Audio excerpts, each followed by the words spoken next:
अमित से मैं अक्सर इस बात पर उलझ पड़ती हूँ कि राहुल अभी छोटा है। वह कभी हंस देते हैं, कभी झुंझला उठते हैं कि इतना छोटा भी नहीं है जितना तुम समझती हो। अमित कहते हैं 14 साल पूरे करने वाला है और तुम उसे छोटा ही कहती हो। मैं तो समझता हूँ कि कल को उसके बच्चे भी हो जाएंगे, तब भी राहुल तुम्हें छोटा ही लगेगा। मैं इस तरह की बातें अनसुनी करती रहती हूँ। बेटी मिनी जो 16 साल की हुई है, वह भी अपने पापा के सुर में सुर मिलाए रखती है। वह भी यही कहती है छोटा है। स्कूल में इसकी मस्ती देखो तो आपको पता चलेगा यह कितना छोटा है।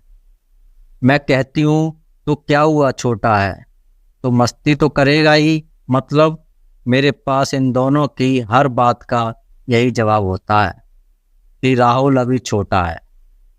यह तो शुक्र है कि राहुल ने बहुत तेज दिमाग पाया है। कक्षा में हमेशा प्रथम स्थान प्राप्त करता है। खेल कूद में बढ़ चढ़कर हिस्सा लेता है। जिसमें भाग लेता है उसी में प्रथम स्थान प्राप्त करता है। यहीं पर अमित उससे बहुत खुश हो जाते हैं। नहीं तो उसे मेरा छोटा कहना दोनों बाप बेटे के लिए अच्छा खासा मनोरंजन का विषय रहता है। अब मैं क्या करूं अगर वह मुझे छोटा लगता है। वैसे भी सुना है कि माँ के लिए बच्चे हमेशा छोटे ही रहते हैं।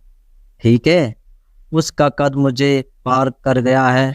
मैं जो अच्छी खासी लंबी हूँ, राहुल के कंधे पर आने लगी हूँ। उसकी हर समय खेल कूद की बातें, उसके चेहरे पर रहने वाली भोली सी मुस्कुराहट, बस मुझे कुछ दिखाई नहीं देता। ना घर में सबको पार करता है उसका कद, ना उसके होठों के ऊपर हल्की सी उभरती मूंछों की कालिमा। अभी एक हफ्ते पहले मैंने राहुल का एक दूसरा ही रूप देखा, जिसे देखकर मैंने भी महसूस किया कि राहुल बड़ा हो गया है।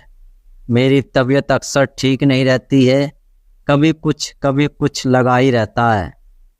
पिछले हफ्ते की बात है, एक दिन घर का सामान लेने बाजार जाना था। मेरी तबीयत सुबह से ही कुछ सुस्त थी।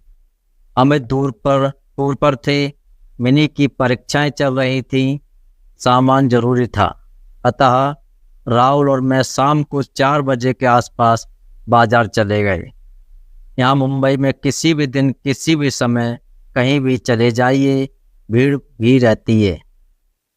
लोग ही लोग, कोई कोना खाली नहीं दिखता।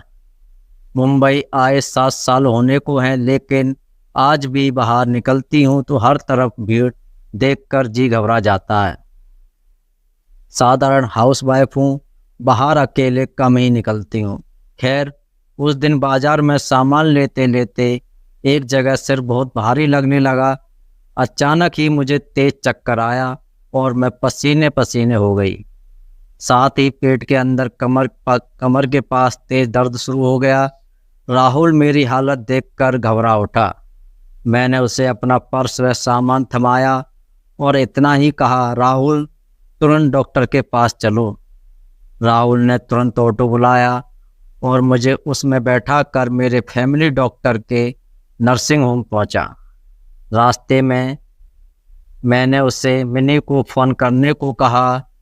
डॉक्टर ने पहुंचते ही मेरा चेकअप किया और बताया ब्लड प्रेशर बहुत हाई है, मुझे कुछ टेस्ट करने हैं, दर्द के लिए इंजेक्शन दे रहा हूं।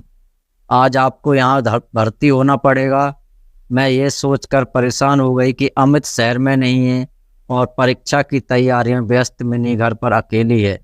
मैं अपनी परेशान हालत में कुछ और सोचती, इससे पहले ही राहुल बोल उठा, अंकल मम्मी आज यहीं रुक जाएंगी, मैं सब देख लूँगा। आगे मुझसे बोला, आप बिल्कुल किसी बात की चिंता मत करो मम्मी, मैं यहीं हूँ, मैं हर बात का ध्यान रखूँगा। दर्द से तड़पती मैं उस हाल में भी गर्वित हो उठी, यह सोचकर कि मेरा छोटा सा बेटा कैसे मेरी देखभाल के लिए तैयार है। दर्द से मेरी जान निकल रही थी। शायद इंजेक्शन से थोड़ी देर में मुझे नींद भी आ जाए। इस बीच राहुल ने मिनी को फ़ोन करके सब कुछ पैसे और मेरे लिए खाने को कुछ लाने के लिए कहा। रात 8 बजे मेरी आँख खुली तो देखा दोनों बच्चे मेरे सामने चुपचाप उदास बैठे थे। मन हुआ उठकर दोनों को अपने सीने से लगा लूं। दर्द खत्म हो चुका था, कमजोरी बहुत महसूस हो रही थी। मैं बच्चों से बोली, अब मैं ठीक हूँ, तुम लोग अब घर चले जाओ, रात हो गई है। मैंने अपनी 2-3 सहेलियों के नाम लेकर कहा, उन लोगों को बता दो, उनमें से कोई यहाँ रुक जाएगा। रात को मैं आगे कुछ और कहती, इससे पहले ही राहुल बोल उठा, नहीं मम्मी, जब मैं यहाँ हूँ और किसी को बुलाने की ज़रूरत नहीं है। आप देखना, मैं आपका अच्छी तरह ध्यान रखूँगा। मिनी दीदी आप जाओ, आपके पेपर हैं, मम्मी और मैं सुबह आ जाएंगे। राहुल आगे बोला, हाँ एक बात और, मम्मी हम पापा को नहीं बताएंगे, वह टूर पर हैं, परेशान हो जाएंगे। वैसे भी 2 दिन बाद तो वह आ ही जाएंगे। मैं अपने छोटे से बेटे का यह रूप देखकर हैरान थी। मिनी को हमने समझाकर घर भेज दिया, वैसे भी वह एक समझदार लड़की है। राहुल ने अपने हाथों से मुझे थोड़ा खाना खिलाया और कुछ खुद भी खाया। मेरे राहुल ने इतनी देर से कुछ नहीं खाया था, सोचकर मैं लेटे लेटे दुखी सी हो गई। कुछ दवाइयों का असर था, शायद मैं फिर से सो गई। लेकिन रात को मैंने जितनी बार आँख खोली, राहुल को बराबर के बेड पर जागते ही पाया। सुबह पता चला कि किडनी में पथरी का दर्द था। खैर उसका इलाज तो बाद में होना था, ब्लड प्रेशर सामान्य था। अब मैं डॉक्टर की हिदायतों के बाद घर जाने को तैयार थी। डॉक्टर से दवाई समझता, सब बिल चुकाता, एक हाथ से मेरा हाथ, दूसरे में मेरा पर्स और बैग थामता राहुल आज मुझे सच में बड़ा लग रहा था।